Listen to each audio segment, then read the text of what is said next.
सुप्रभात प्यारे बच्चों। आज हम हिंदी व्याकरण में अलंकार पढ़ेंगे। तो आइए अलंकार के विषय में पढ़ते हैं। जैसा कि जानते हैं कि व्याकरण में अधिकतर यह रहा है कि कक्षा 9 और 10 को कोशिश करते हैं कि कंबाइंड क्लास एक में लिया जाए, क्योंकि दोनों का थोड़ा बहुत चेंज होके एक ही चीज़ होता है। अभी तक हम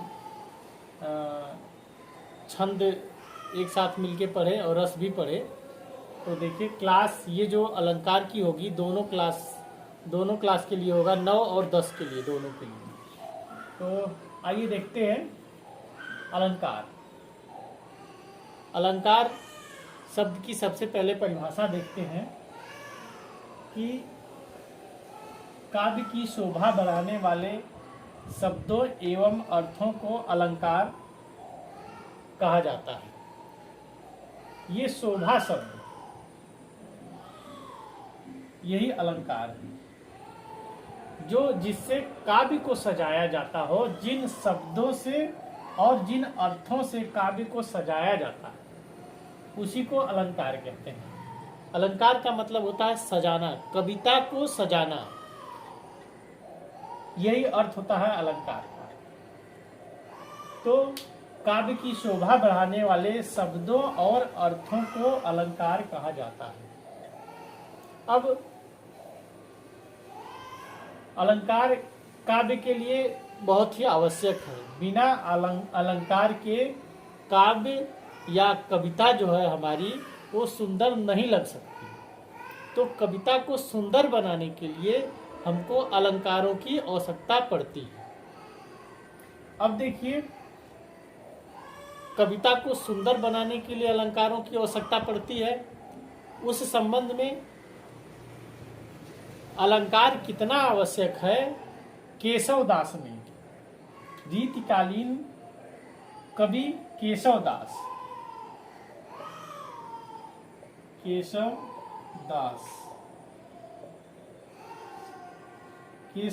ने कहा है, यद्यपि सुजाति सुलक्षणी सुबरन सरस सुवृत भूषण बिन न विराजई कविता बरिता मित।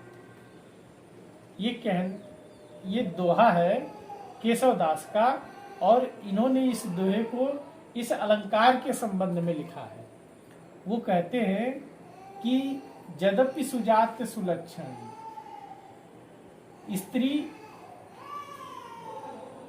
कितनी भी बढ़िया जाति की हो, सुजाति अच्छी जाति की हो, और उसके लक्षण कितने भी अच्छे हो, और सुवर्ण, सुवर्ण माने सुंदर वर्ण, कितने ही अच्छे सुंदर रंग की हो, और उसका स्वभाव सरस हो और सुवृत आकार अच्छा हो, फिर भी वह भूषण बिन न विराजई। भूषण माने आभूषण, भूषण का मतलब आभूषण के बिना वह जो है अच्छी नहीं लग सकती। विराजई माने सुंदर नहीं लग सकती। क्या नहीं लग सकती? एक कविता सुंदर नहीं लग सकती, और वनिता माने स्त्री अच्छी नहीं लग सकती। वनिता का मतलब ये होता है स्त्री। तो कविता और वनिता, स्त्री और कविता दोनों के लिए यह सुंदरता आभूषण की आवश्यकता होती है, ऐसा केशवदास ने कहा है। इसके बिना वह सुंदर नहीं लग सकती, इसलिए इस अलंकार की आवश्यकता उन्होंने बताई है कि इस अलंकार की आवश्यकता होती है, जो काव्य में शब्दों और अर्थों द्वारा बढ़ाई जाती है सुंदरता को। इसलिए उन्होंने ये दोहा लिखा कि कितनी भी सुंदर अच्छी स्त्री, सुशील, अच्छे जाति गुण वर्ण धर्म की हो, लेकिन यदि वो आभूषण नहीं हो, उसकी सजावट नहीं की जाती, तो वह सुंदर नहीं लगती, जैसे कविता और स्त्री। अब आगे देखिए, ये अलंकार के भेद पढ़ेंगे हम कि अलंकार कितने प्रकार का होता है। ये अलंकार 2 प्रकार का होता है, एक शब्दालंकार, एक अर्थालंकार। कहीं कहीं कुछ विद्वानों ने इसको 3 प्रकार का माना है, एक उभया अलंकार भी मानते हैं। लेकिन आपके स्तर तक जो है केवल शब्दालंकार अर्थालंकार पढ़ना है। सामान्यतः यह 2 ही प्रकार का होता है, शब्दालंकार और अर्थालंकार। अब देखिए शब्दालंकार का मतलब क्या होता है, जहाँ काव्य की शोभा शब्दों द्वारा बढ़ाई जाती है, जहाँ शब्दों की प्रमुखता होती है सजावट के लिए, वहाँ जो है शब्दालंकार होता है। और दूसरी बात अर्थालंकार, अर्थालंकार जहाँ काव्य की शोभा अर्थों द्वारा बढ़ाई जाती है, मतलब जहाँ अर्थों को महत्व दिया जाता है सजावट के लिए, कविता की सुंदरता के लिए, वहाँ अर्थालंकार होता है। अब आपको एक चीज ध्यान देना है कि कक्षा 10 के छात्रों को शब्दालंकार पढ़ना है और कक्षा 9 के छात्रों को शब्दालंकार पढ़ना है और कक्षा 10 के छात्रों को जो है अर्थालंकार पढ़ना है। अब कक्षा 9 के छात्र जो शब्दालंकार पढ़ेंगे उनको 3 अलंकार पढ़ने हैं, अनुप्रास अलंकार, यमक अलंकार, श्लेष अलंकार। और अर्थालंकार जो है कक्षा 10 के छात्रों को पढ़ना है, यह उनको उपमा अलंकार, रूपक अलंकार और उत्प्रेक्षा अलंकार, ये 3 अलंकार उनको पढ़ने हैं। तो आइए देखते हैं कक्षा 9 के छात्रों के लिए ये अनुप्रास अलंकार। अब ये अनुप्रास अलंकार की सबसे पहले हम परिभाषा जानेंगे कि क्या होता है। जहां एक ही वर्ण या अक्षर की आवृत्ति बार बार होती है वहां अनुप्रास अलंकार होता है। वर्ण या अक्षर जो क ख ग ज्ञा तक होता है उसको हम क्या कहते हैं, अक्षर कहते हैं, व्यंजन कहते हैं। और उसी को वर्ण भी कहते हैं। अक्षर और वर्ण में मात्र यही अंतर है कि यदि क को हम लिख देते हैं तो अक्षर कहते हैं, उसको लिखना जो लिखते हैं जो क, तो उसको अक्षर कहते हैं। यदि मुंह से जो है हम उसको क बोलते हैं तो उसको वर्ण कहते हैं। मतलब उच्चारण यदि हम करते हैं तो उसको हम वर्ण कहते हैं और लिख देते हैं तो अक्षर कहते हैं। इन दोनों में अंतर नहीं है। तो जहां एक ही वर्ण या अक्षर की आवृत्ति बार बार होती है, मतलब एक ही अक्षर बार बार आते हैं, जिस कविता में एक ही अक्षर बार बार आए वहां जो है अनुप्रास अलंकार होता है। एक अक्षर की बात की जा रही, शब्द की बात नहीं की जा रही, ये हमेशा ध्यान रखेंगे। अब इसका उदाहरण देखिए। उदाहरण है, चारु चंद की चंचल किरणें खेल रही हैं जलथल में। ये मैथिली शरणगुप्त की पंक्ति है, पंचवटी की, आपकी कक्षा 9 में आप पढ़े हैं इसको। चारु चंद की चंचल किरणें खेल रही हैं जलथल में। अब हम देखते हैं यहाँ कि अनुप्रास अलंकार इसमें कैसे है। यहाँ एक अक्षर बार बार आता है। देखिए च अक्षर, च चारु में और चंद में का च और चंचल का च, ये च अक्षर 3 बार आया है। और ल की आवृत्ति देखिए, ल ल ल और ये ल, तो एक अक्षर जो है कई बार आ रहा है। तो इसलिए यहाँ पर ये अनुप्रास अलंकार होगा। अब एक दूसरा उदाहरण देख लीजिए। तरिणी तनुजा तट तमाल तरुवर बहु छाए। इसमें भी तो अक्षर है, तो। अब आप देख सकते हैं कि इसमें 5 तो आए हैं, इसमें 3 च और 3 लो आए हैं।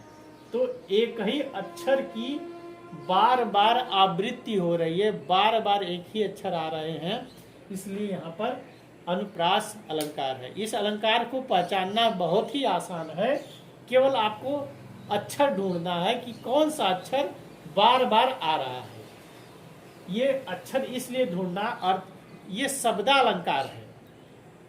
ये अलंकार शब्दालंकार होते हैं जो आपको पढ़ने हैं, इसलिए इन पे शब्दों को, अक्षरों पे ज्यादा ध्यान दिया जाता है। अनुप्रास अलंकार में देखिए आप अक्षर ढूंढ रहे हैं, अभी आप यमक अलंकार में शब्दों पे ध्यान देंगे। तो इस प्रकार शब्दालंकार है ये। अब देखिए अनुप्रास अलंकार आपको समझ में आ गए होंगे। अब आप देखेंगे कि यमक अलंकार। यमक अलंकार जहां एक ही शब्द, ध्यान दीजिएगा, ये शब्द है, यहां एक अक्षर है, जहां एक ही शब्द एक से अधिक बार आए, लेकिन प्रत्येक शब्द के अर्थ अलग अलग हों। एक शब्द जो है यहां बार बार आएगा, कई बार आएगा, एक से अधिक बार आएगा, लेकिन उन शब्दों के जो कई बार आएंगे उनके सबके अर्थ अलग अलग होने चाहिए, एक ही नहीं होने चाहिए। वहां यमक अलंकार होता है, यमक अलंकार होता है। अब आइए यमक अलंकार का उदाहरण देखते हैं। काली घटा का घमंड घटा, ये इसका उदाहरण है। उदाहरण बहुत छोटे छोटे लिए हैं कि आपको याद करने में आसानी रहे, आसान तरीके से याद हो जाए, ज्यादा मेहनत न करना पड़े, इसलिए काली घटा का घमंड घटा। अब यहाँ देखिए दो चीज आया, दो बार शब्द आए हैं, एक घटा और ये घटा, दो बार घटा घटा आया है। तो पहले घटा का अर्थ है, काली घटा का मतलब होता है बादल। बादल में जो घटा लगती है वो पहले घटा का मतलब होता है बादल। और दूसरी घमंड घटा, घटा का मतलब होता है कम होना, कम होना। तो इस प्रकार एक ही शब्द दो बार आए हैं, लेकिन दोनों के अर्थ अलग अलग हैं। काली घमंड घटा का घमंड घटा, काली घटा जो है, काला बादल का जो है, यहाँ घमंड कम हो जाता है, उसी चीज को लिखा गया है। अब ये देखिए दूसरा आप उदाहरण देखिए। दूसरा उदाहरण है, लाल चेहरा है नहीं फिर लाल किसका। लाल चेहरा, लाल माने चेहरा का लाल होना, मतलब वीरता का भाव, चेहरे पर लाल होना। और वो जब लाल चेहरा नहीं है, वीरता का भाव नहीं है, लाल माने लाल रंग समझिए, लाल रंग। और ये लाल जो है इसका अर्थ है पुत्र, इसका अर्थ पुत्र है कि यदि लाल चेहरा नहीं है, चेहरे पे उस लाल रंग का वीरता का भाव नहीं है, फिर वह लाल किसका, वो पुत्र किसका है। इस लाल का अर्थ पुत्र है। तो इस प्रकार ये दो शब्द दो बार आए हैं, इसलिए यहाँ पर ये जो है यमक अलंकार होगा। अब तीसरा शब्दालंकार में हम पढ़ेंगे श्लेष अलंकार। श्लेष का मतलब होता है चिपकना। यहाँ एक शब्द में कई अर्थ चिपके होंगे, इसलिए ये श्लेष अलंकार है। अब इसकी परिभाषा पे आते हैं हम। जहां एक ही शब्द एक बार आए, कई बार नहीं आएगा, यमक में कई बार आता था, यहाँ एक शब्द एक ही बार आएगा, लेकिन उस शब्द के अर्थ अनेक होंगे, मतलब एक से अधिक होंगे, वहां श्लेष अलंकार होगा। एक शब्द में ही कई अर्थ चिपके होंगे, इसलिए यहाँ श्लेष अलंकार होगा। अब आइए उदाहरण के माध्यम से इसको हम समझते हैं।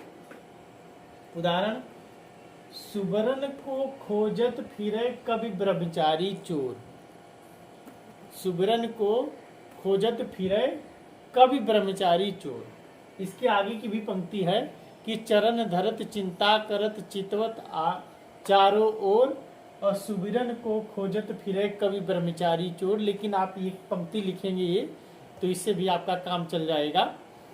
अब इसका अर्थ पहले समझिए कि सुबरन सुबरन के 3 अर्थ हैं कवि, व्यभिचारी और चोर के लिए। सुबरन का 3 अर्थ क्या है इस कवि के लिए? सुंदर शब्द,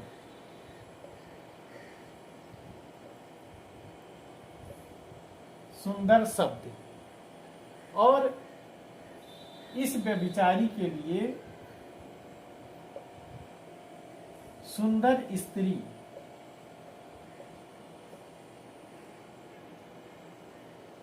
सुंदर स्त्री।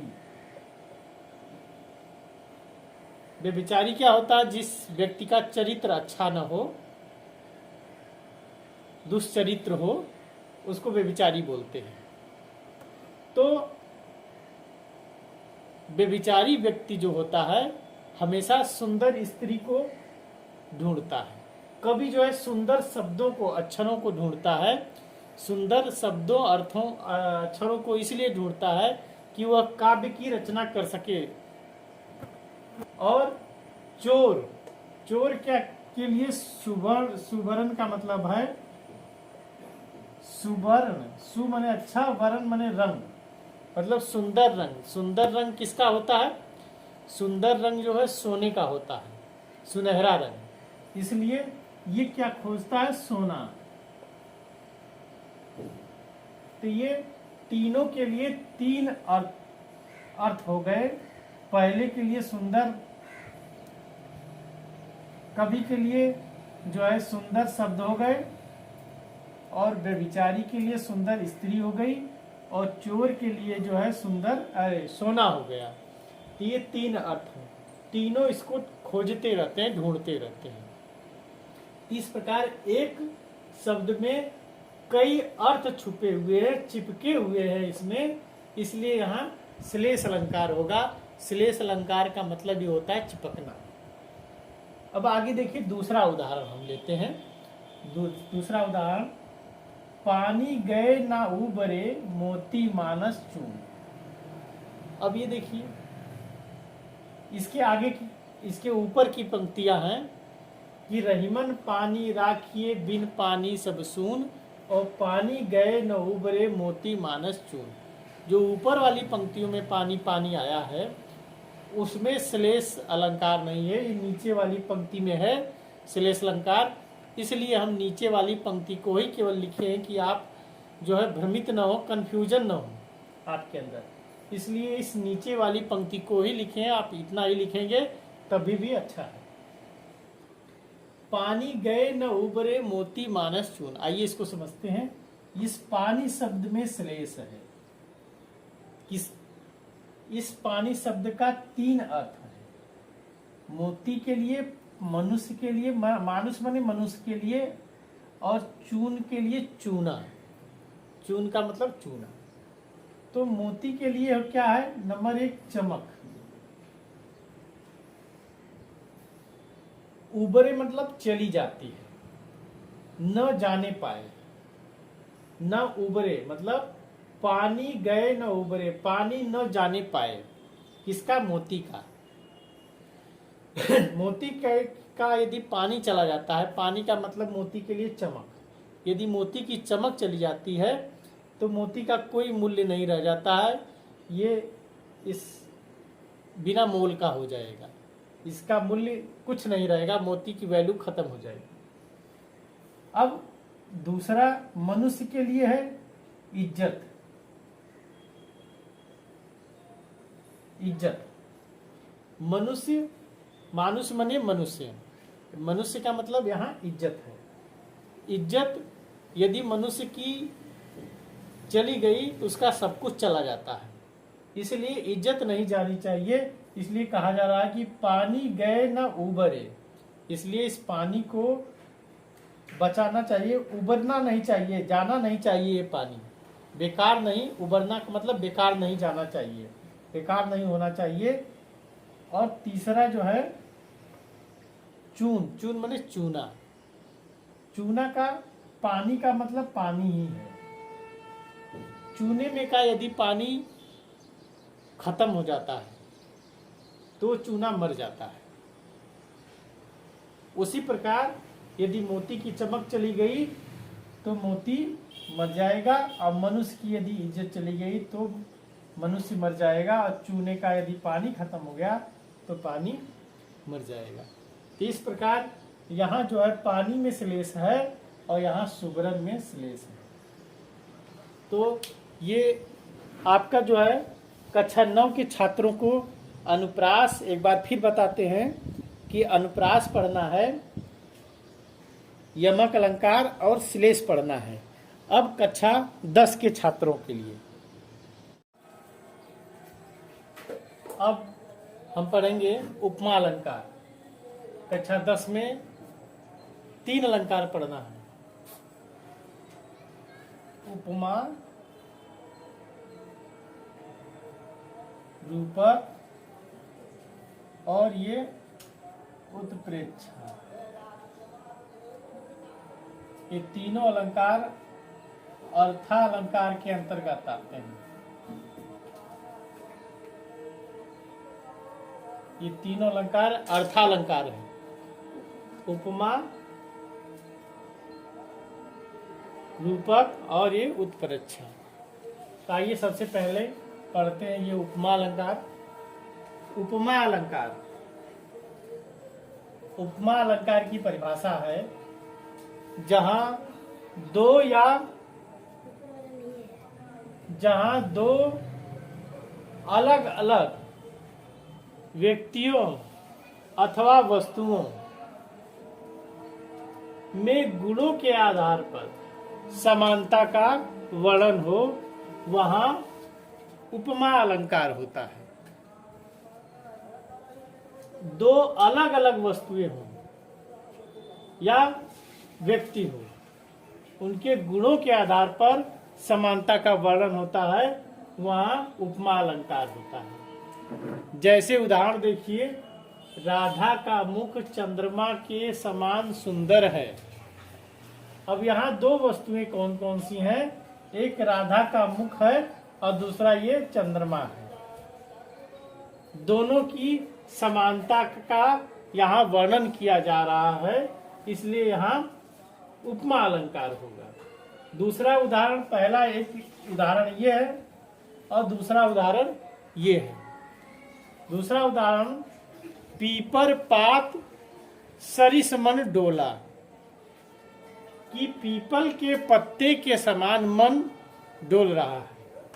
तो इसमें दो वस्तुएं कौन कौन सी? पीपल पात, पीपल का पत्ता, और दूसरा मन हो गया।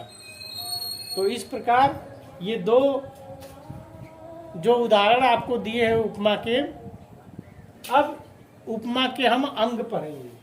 उपमा के 4 अंग होते हैं। नंबर 1 उपमेय, नंबर 2 उपमान, नंबर 3 साधारण गुणधर्म और चौथा वाचक शब्द। तो ये 4 उपमा के अंग हैं। आइए इसको हम समझते हैं कि ये कैसे होते हैं। अब आइए समझते हैं उपमेय। ये उदाहरण हम लिख दिए हैं, पीछे का जो उदाहरण है, ताकि जो है ये 4 अंगों को समझने में आसानी हो। अब देखिए उपमेय, सबसे पहले हम उपमेय की परिभाषा जानेंगे कि उपमेय क्या होता है। वह वस्तु जिसकी किसी दूसरे वस्तु से समानता की जाए उसे उपमेय कहते हैं। वह वस्तु जिसकी किसी दूसरे वस्तु से समानता की जाती है उसे उपमेय कहते हैं। जैसे राधा का मुख और मन, इसी की समानता हम दूसरे से कर रहे हैं। जैसे राधा का मुख और यहाँ मन, ये दोनों क्या हो गए? उपमेय हो गए।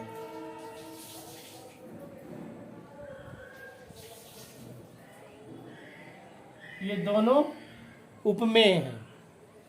अब देखिए उपमान किसे कहते हैं? जिस वस्तु से उपमेय की समानता की जाती है।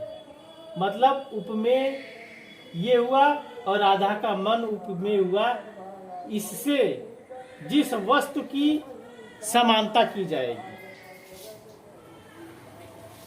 उस वस्तु को उपमान कहते हैं।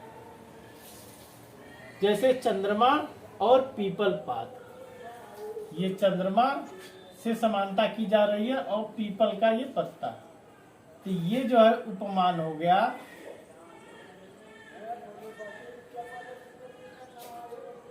और यहाँ पे पीपल पात उपमान हो गया।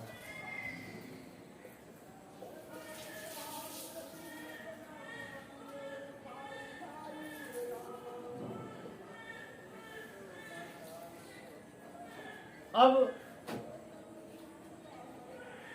थोड़ा उपमेय और उपमान को समझने में दिक्कत होती है। कभी कभी परिभाषा जो है इधर की उधर हो जाती है और समझ में नहीं आती, अधिकतर कंफ्यूजन पॉइंट बना रहता है। तो एक चीज हमेशा याद रखेंगे कि जो वस्तु का वर्णन हम कर रहे हैं, जिस वस्तु का हम वर्णन कर रहे हैं वो वस्तु हमेशा उपमेय होती है। अर्थात जो वस्तु या व्यक्ति मेरे पास है जिसका हम वर्णन करते हैं वो उपमेय होती है। अर्थात मेरे पास जो होती है वस्तु वो उपमेय होती है। तो मेरे पास क्या होगा, राधा का मुख होगा कि चंद्रमा होगा? मेरे पास राधा का मुख होगा, तो इसलिए अपने पास जो वस्तु होती है वो उपमेय होती है। यहाँ पीपल का पात और मन में से कौन वस्तु है जो अपने पास होगी? मन अपने पास होगा, इसलिए ये उपमेय होगा। और अपने पास जो रहता है, जो वस्तु या व्यक्ति होगा, उसकी तुलना जिस वस्तु से हम करेंगे, जिस वस्तु से हम समानता करेंगे, वो वस्तु हमेशा उपमान होगी। ये चीज का हम ध्यान रखेंगे तो समझने में हमको कोई दिक्कत नहीं होगी। हमेशा ये कॉन्सेप्ट हमारे दिमाग में बना रहेगा। अब देखिए, साधारण गुणधर्म किसको कहते हैं? वह गुण जिसके आधार पर समानता दिखाई जाती है। मतलब समानता का वर्णन जिस गुण के आधार पर दिखाया जाता है उसको साधारण गुण धर्म कहते हैं। जैसे सुंदर और डोला, यहाँ जो है क्या गुण है? राधा का मुख सुंदर है, तो ये जो है साधारण गुण धर्म हो गया। और यहाँ ये डोला एक ऐसा गुण है जो मन में और पीपल के पत्ते में दोनों में पाया जा रहा है। कि इस गुण को जो है, इस गुण को हम जो है साधारण गुण धर्म कहेंगे। ये साधारण गुण धर्म मतलब जो गुण दोनों वस्तुओं में पाया जाता हो। जैसे सुंदरता चंद्रमा में और राधा के मुख में दोनों में पाई जाएगी। डोलने का गुण मन में भी पाया जाएगा और पत्ते में भी पाया जाएगा। पीपर पात सरिस मन डोला, पीपल के पत्ते के समान मन जो है मेरा डोल रहा है। पीपल का पत्ता की डंठल इतनी पतली होती है कि थोड़े से भी हवा में वो हमेशा डोलती रहती है। इसलिए कहा गया है कि पीपल के पत्ते के समान मन डोल रहा है।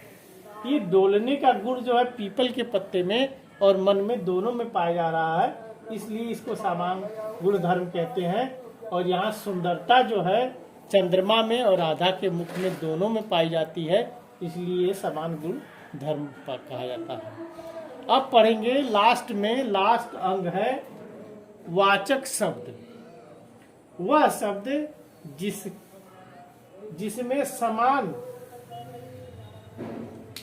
वह शब्द जिसके समानता, जिससे समानता प्रकट की जाती है। कोई ऐसा शब्द होगा उस पंक्ति में जिससे हम समानता प्रकट कर रहे हैं उन शब्दों के माध्यम से। वो शब्द कौन से हैं? एक समान है और एक सरिस है। दो शब्द हैं पंक्तियों में। पहले में ये समान कि चंद्रमा और राधा का मुख समान सुंदर है, तो इस शब्द के माध्यम से हम समानता बता रहे हैं। तो ये हो गया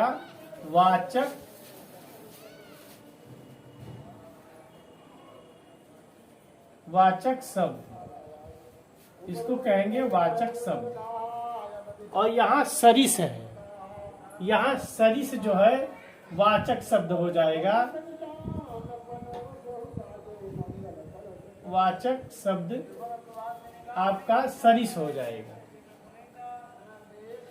तो सरिस इसमें पाया गया और समान इसमें पाया गया। इस प्रकार वाचक शब्द हमेशा जो है उपमा में पाए जाएंगे।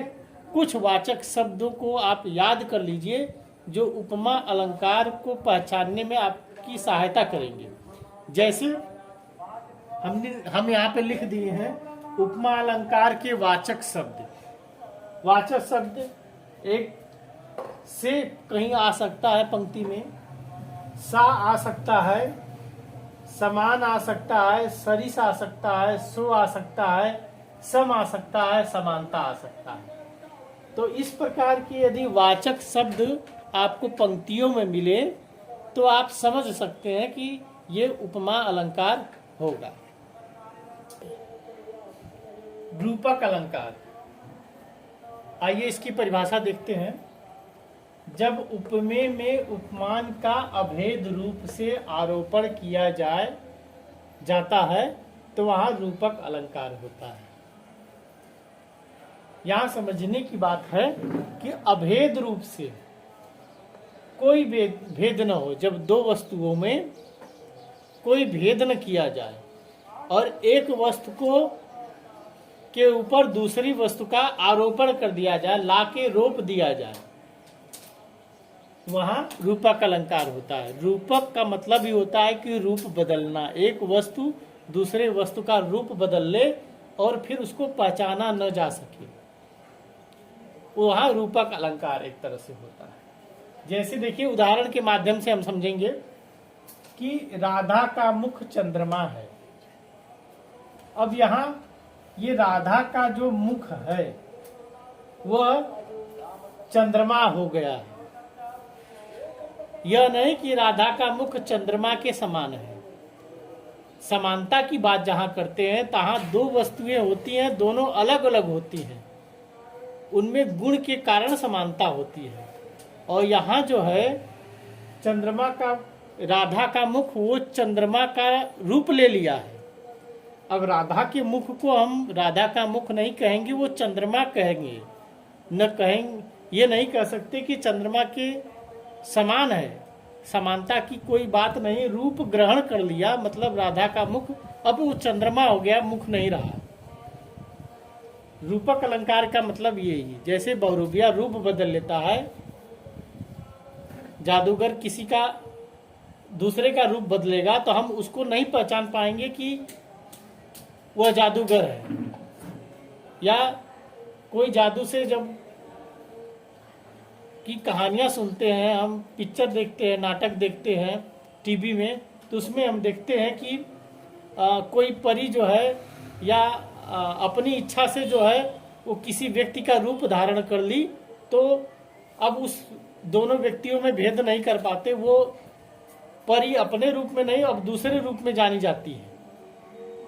तो उसी प्रकार रूप ग्रहण करने का मतलब कि दूसरे का रूप धारण करना, रूपक अलंकार का मतलब यही होता है। यहाँ राधा का मुख जो है चंद्रमा का रूप धारण कर लिया, अब हम उसको राधा का मुख नहीं चंद्रमा ही बोलेंगे। इसमें यही बात है। इसमें वाचक शब्द नहीं होता है रूपक अलंकार में, जिससे हम उसकी समानता करें या तुलना करें या कोई चीज माने, इसलिए इसको रूपक अलंकार कहते हैं। यहाँ देखिए दूसरा उदाहरण, चरण कमल बंदो हरि राई। हरि मने भगवान के चरण, चरण मने पैर, वो कमल हो गए। कमल के समान नहीं है, कमल हो गए। और उन कमल की हम जब अब वंदना करते हैं, कमल के रूप में जो उनके चरण हैं उनकी हम अब वंदना करते हैं। तो इस प्रकार इसको रूपक अलंकार कहा जाता है, क्योंकि ये रूप ग्रहण कर लेता है किसी दूसरे वस्तु का, तो इसलिए ये रूपक अलंकार है। जब उत्प्रेक्षा अलंकार, इसकी परिभाषा देखिए, जब उपमेय में उपमान की कल्पना या संभावना व्यक्त की जाए वहां उत्प्रेक्षा अलंकार होता है।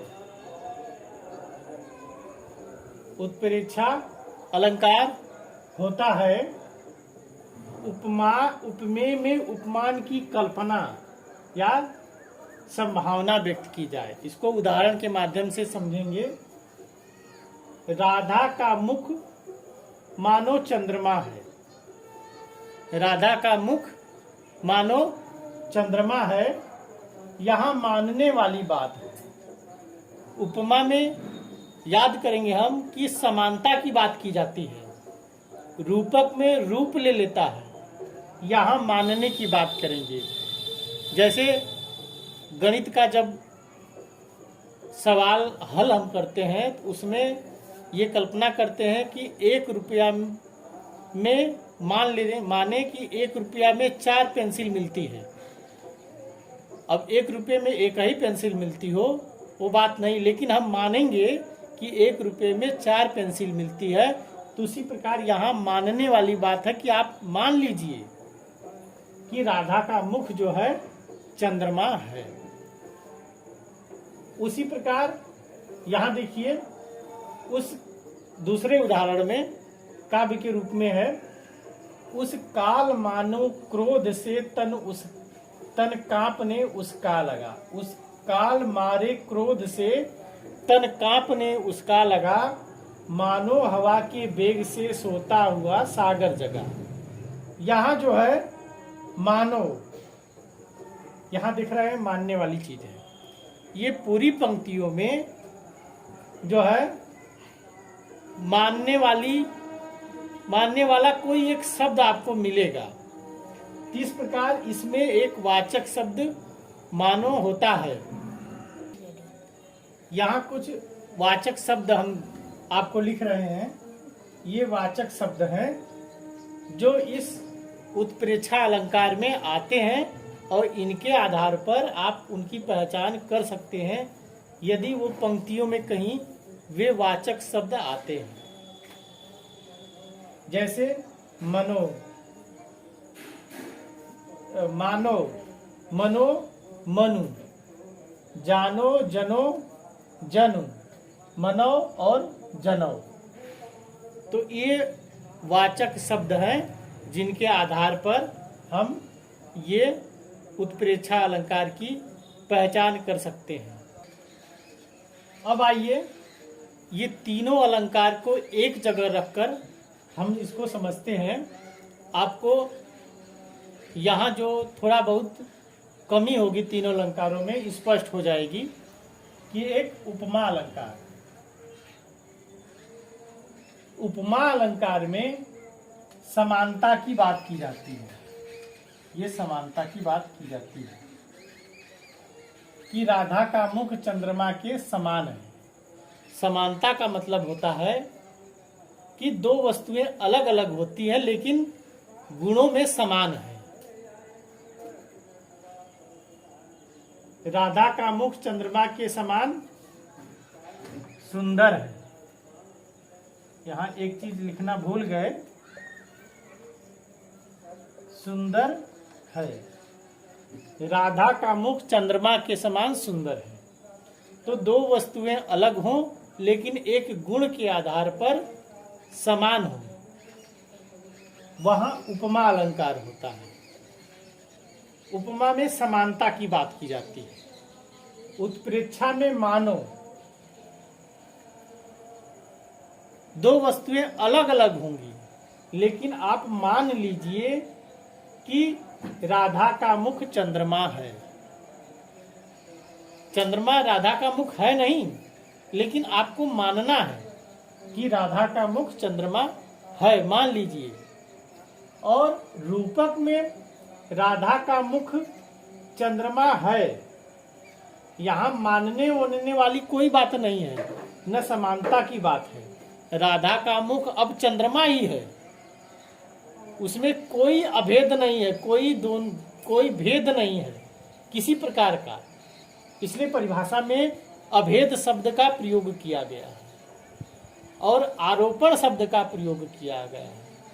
आरोपण का मतलब कि रोपण का मतलब रोपना। जैसे धान की फसल एक जगह से निकाली जाती है और दूसरी जगह रोप दी जाती है, उसी प्रकार राधा के मुख पर चंद्रमा लाके रोप दिया गया, रख दिया गया। अब राधा का मुख नहीं रहा, वो चंद्रमा हो गया। अब उसका मुख चंद्रमा का रूप ले लिया, इसलिए रूपक अलंकार।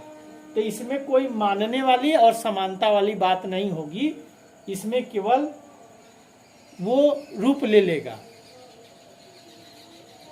उपमा अलंकार में समानता की बात की जाएगी और उत्प्रेक्षा अलंकार में मानो की मानने वाली बात की जाएगी। इसलिए इसके वाचक शब्द सरिस, समान, सो, सा, इस प्रकार के वाचक शब्द उपमा में प्रयोग किए जाते हैं जो समानता को बताते हैं। और उत्प्रेक्षा अलंकार में वाचक शब्द मनो, मानो, जनो, जानो, जनु, मनो, इस प्रकार के शब्दों का प्रयोग किया जाता है, जिसका अर्थ होता है कि आप मान लीजिए। तो इस प्रकार के शब्दों को आप ढूंढने की कोशिश करेंगे उत्प्रेक्षा में, और समानता के शब्दों को ढूंढने की कोशिश करेंगे उपमा में। ये दोनों यदि नहीं मिलते हैं किसी कविता की पंक्तियों में, तो वो निश्चित ही आपका रूपक अलंकार हो जाएगा। हाई स्कूल के बच्चों की बात कर रहे हैं, क्योंकि वो उनको 3 अलंकार ही पढ़ने हैं। जब आपका उपमा नहीं होगा और रूपक नहीं होगा, उत्प्रेक्षा नहीं होगा, तो निश्चित है वो रूपक अलंकार होगा। इस प्रकार आशा है कि ये तीनों अलंकार आपको अच्छी प्रकार से समझ में आए होंगे। आज का क्लास बस इतना ही। धन्यवाद।